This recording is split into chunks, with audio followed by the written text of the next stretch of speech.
Hi guys, so MXGP3 was recently announced by Milestone, and let's be honest, it didn't blow us away initially, but we've since played it, or rather Alan has, and as you can see in our exclusive gameplay, visually it's a big step up from previous Milestone games, and of course you've got the new dynamic weather effects as well.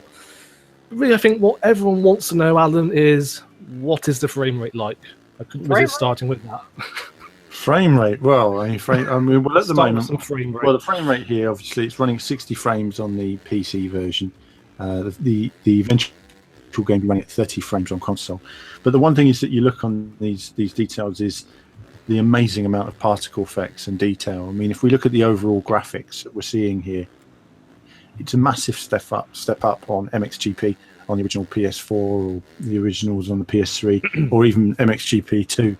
Now, if we just take a look at the history of MXGP for a moment, we enjoyed the first game. It was a good, fun game. And of course, on the PC, frame rate is irrelevant. It depends on the power of your PC. But obviously, it ran at 60 frames. So I played it a lot on the PC and really enjoyed it.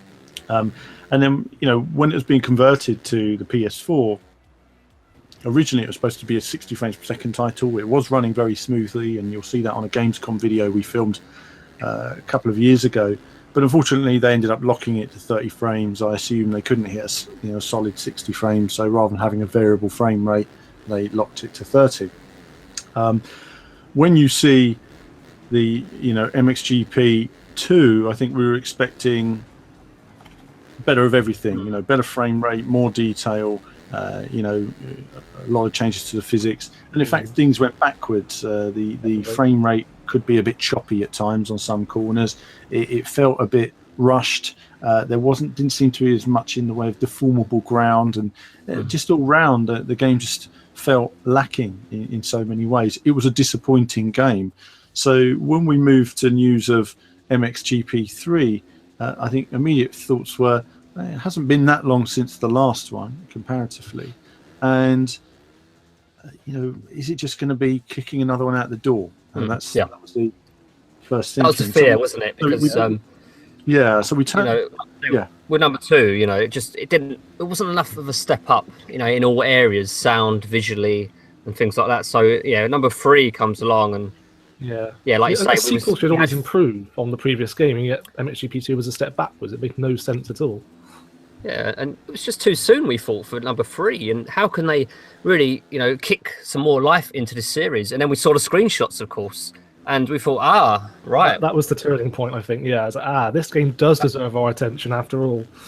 Yeah, it's very much the aha moment, wasn't it? It was running on the Unreal Engine 4, and visually, I think it's fair to say, it looks stunning. And perhaps this is the game that should have been MXGP2 in many ways. They should have held it back, perhaps, with this new technology, and it really is, such a step up visually. Yeah, I mean, Milestone's always been lagging behind when it comes to visuals compared to the competition, but I think this could be the first game that really steps up another level. So, I mean, we saw the screenshots, we was excited for the game, and of course, Alan got his hands on with the game, and we could actually hear the game now. So how was the game for you in terms of sounds? Did it live up to the sort of visual representation? Well, what I'll say is, first, just going back to the presentation we had last week. The presentation started off with an introduction to the Unreal Engine, the Unreal 4 engine that they're using, and not only does it give them increased graphical powers, but also a lot more memory in terms of physics and how they apply those physics. So they've got more graphics, more physics, and yes, a new type of audio system that they're using now, which is a top-of-the-range audio system as employed by, I guess, Forza Motorsport, other top developers and stuff like that. Really is in development. The new graphics system enables them to develop courses and details very quickly. And I'll point out that this game has been developed in 8 months. So It's a record time. And what they showed was how they could visualize circuits and stuff like that. A lot on the next game, we're going to talk about Gravel, but a lot on this game as well, in terms of how that technology is applied, how they can test out physics, how the track looks, how things work, how they give gradients of performance. So, for example, they had a percentage of softness of ground in the middle of the corner changing on the outside of the corner. so you could see how it affected the deformable ground and stuff like that, how it would deform over 3 laps or whatever, and, and how the AI riders work, what their best line is, what their alternating line is, what lines they go through when they're trying to avoid other bikes and everything. So a lot of work going into AI. But to go back to your question on sound, well, you're hearing the 2-stroke bikes now, and there's a radical improvement on the sound of Milestone titles. I mean, both MXGP3 and Gravel sound excellent. And I'm not saying that they're finished with the audio yet. For example, the audio that you're going to hear when I show on some of the other videos, so if we have some of us not talking and a bit of gameplay, you'll hear they haven't put in all the environmental sound effects yet. It's mainly just the recordings of the bikes and stuff. They haven't put in the sounds of all the other bikes and everything. So there's still a lot of work to go. I mean, this is I think it's still pre-alpha code. It's still being worked on heavily. I think this code was at least 2 weeks old, which in development terms, when you're bringing everything together, is a long time. There's a lot going on this game all the time. So there's a lot to see and bring together, and I think we're going to look at it again in a few weeks' time and then assess what developments there's been. But certainly the pronounced sounds and there's a lot more detail there. There's a lot more precision there in terms of the audio, and it only bodes well for the future. Yeah, so absolutely. Yeah, radical improvement. It's about time, really. How many Milestone games have we had where our main criticism is the audio? Yeah, I mean, it's a tricky beast, though, isn't it, audio? We've seen huge franchises like Gran Turismo continuously getting it wrong, if you like. So, especially for a relatively small development team like Milestone, sound is always going to be perhaps the biggest challenge for them. So, I'm always looking for improvements with games, and as long as it's going in the right direction, which I feel it has been with Milestone. I think Ride 2 was the first game that really shows improvement. Yeah. What surprised me is just how much of a jump they've had with using the Unreal Engine 4 for whatever reason.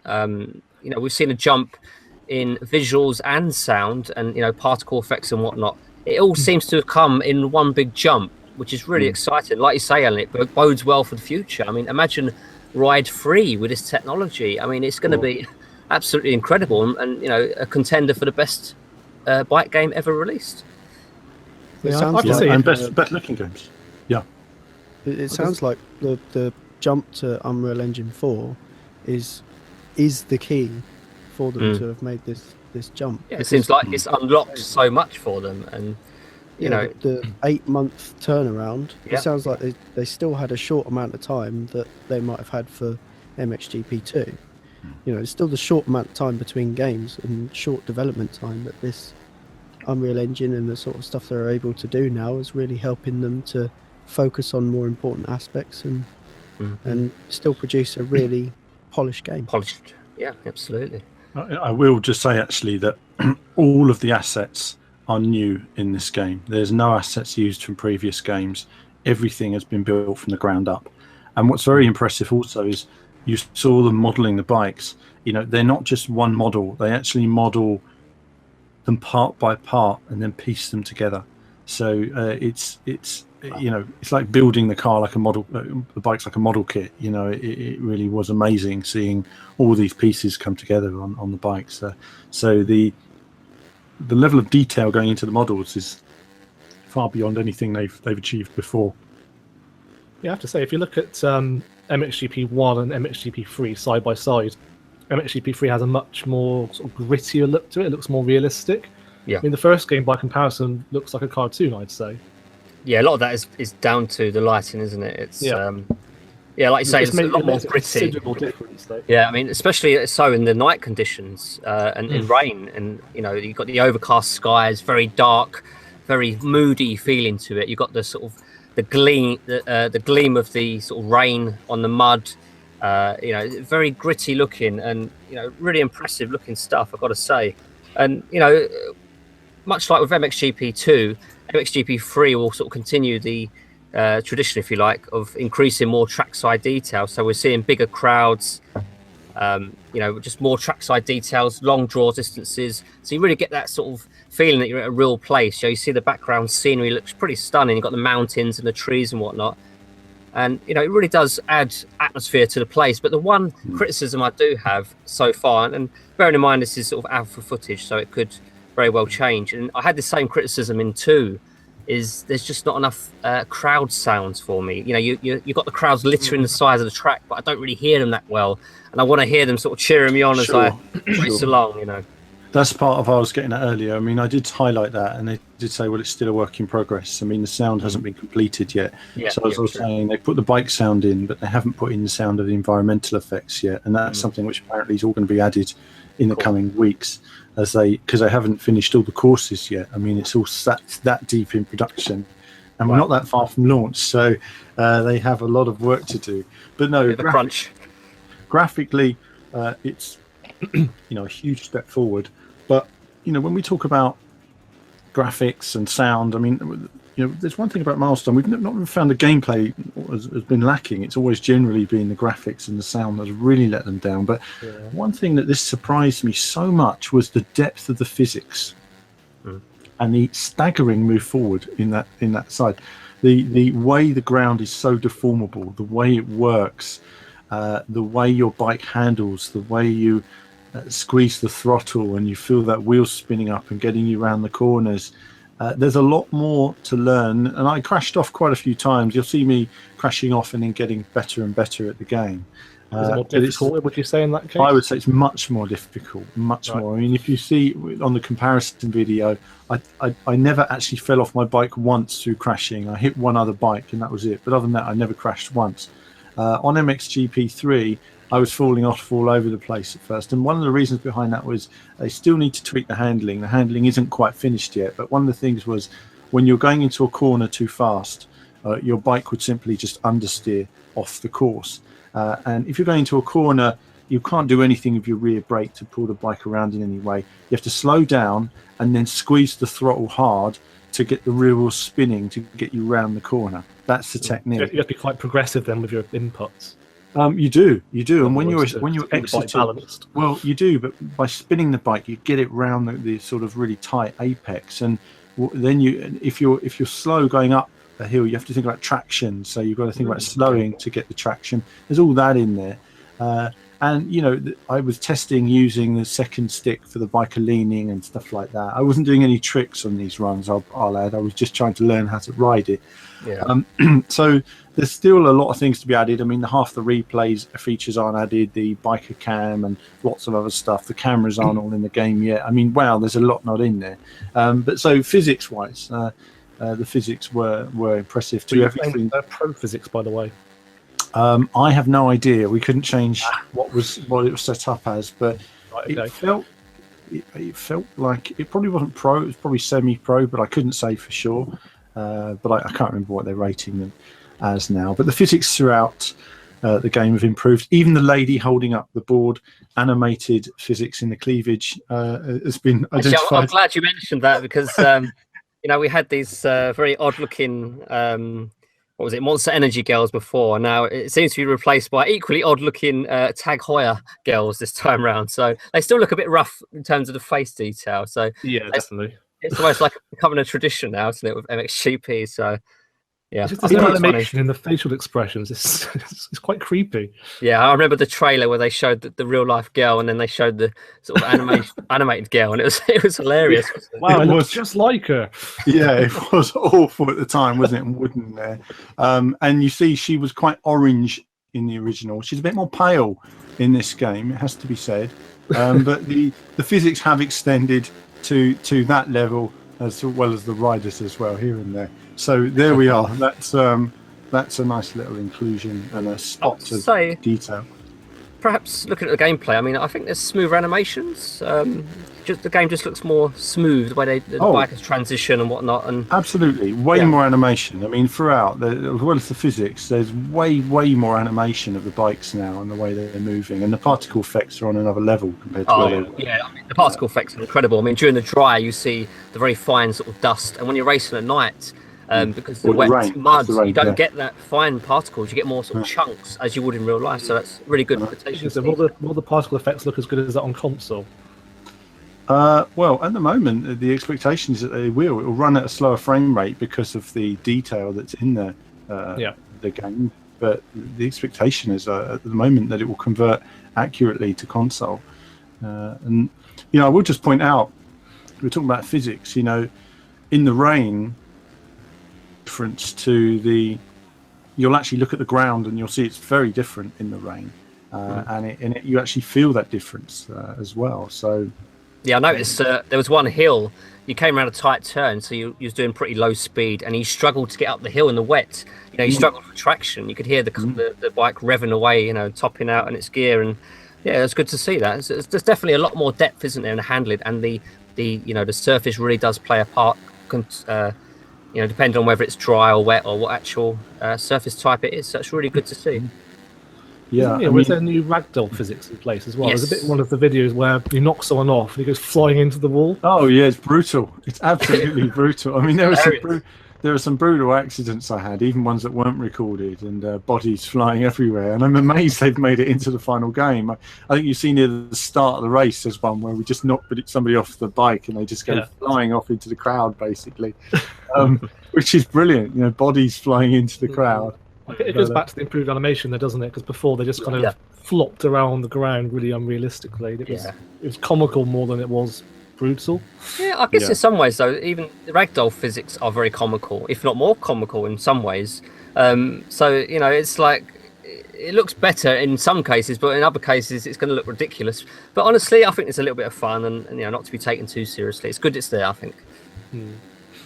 I guess as well, one common complaint people have had about MXGP is the inability to control your scrubs and whips when you do a jump. Do we know if that's been changed in MXGP3? I have to say it's difficult to say at this stage. It's something where I'd need more time. I mean, at the time, I was just basically trying to get my bike around, really, rather than get to that level. I mean, there's a few things to do with sliding into corners, and as I say, they're still working on balancing that out. So we need to play a later version to see if they can. MXGP is one of those games where you really have your hands full. You've got your steering, you've got your throttle, you've got your rear, front brakes. It's a handful to get to grips with. So I can't imagine getting a really good feel for the game at an event. You really do need to spend a lot of time with the game at home to really sort of make a good judgment on it. So I definitely understand that. Yeah, it needs more time. Really, you need to try. I mean, on the final game, obviously, we try in different courses, different riders, and I'll have time to try different tricks and stuff like that. Did it feel more controllable? Well, there's just so much more in terms of the physics now. There's a lot more to think about. There was the throttle control was very responsive, and it was very intuitive and authentic. So in terms of comparing it, and when I played the comparison with MXGP1, your rider felt wooden, it felt stiff, the ground was solid. There's no comparison in terms of MXGP1 or MXGP1 on the PS4 compared to what MXGP3 is going to be. I mean, it's just another level. And that's why I think this is really important, because for those that are watching this, they might think, well, what's the big deal about MXGP3? Well, it's not just about what they've achieved with this type of game. It's about what this means for Milestone as a company. It means that it's going to take them into the same level as Codemasters in terms of the technology that they've got. And that bodes well, not just for this, but all of their future racing titles, which is a really good thing for racing fans. So this is huge news in terms of pushing them forward, but in turn they'll be pushing other rivals forward with their development. And I think sometimes people haven't realized how small Milestone are as a company. They've been a very small company, not Milestone independent. Incredible expansion. I mean, from where they were 7 years ago, I mean, they've expanded, I think from somewhere in the region of 20, 30 people then to people now, so it's there was one sound guy in a room with limited technology. Now there's 4 with state-of-the-art technology, and it's just every area has improved. I mean, they had 2 art guys. When I went to see WRC3 and we had a tour of the studio, then there was 2 art guys. They did all the art and all the rallies in WRC3. And just think about that. They had to do global rallies, just 2 guys. And they had 3 or 4 months to do it. It was incredible time for them to do it. Now they've got, huge teams, and not only have they got big teams, but they've got technology that means they can do it in half the time. So yeah, this bodes really well for the future. I mean, I look at this and we think about Ride 3, we think about MotoGP and whatever else they're going to do in the racing format, and gravel as well. So I mean, could we see a return to Milestone releasing more and more titles? Like last year, they released 5 titles. If they've got the tech in place where they can turn around games quickly, do you feel that we see a bit more than 3 titles at release? I don't think we'll see more. I think they've got the tools to make such high quality titles now that I think that they might structure their business differently in terms of how many they release or how they release them. Some titles might be not every year. You know, if they said, well, we're going to give you 2 years to make a game, how incredible will some of those games end up being?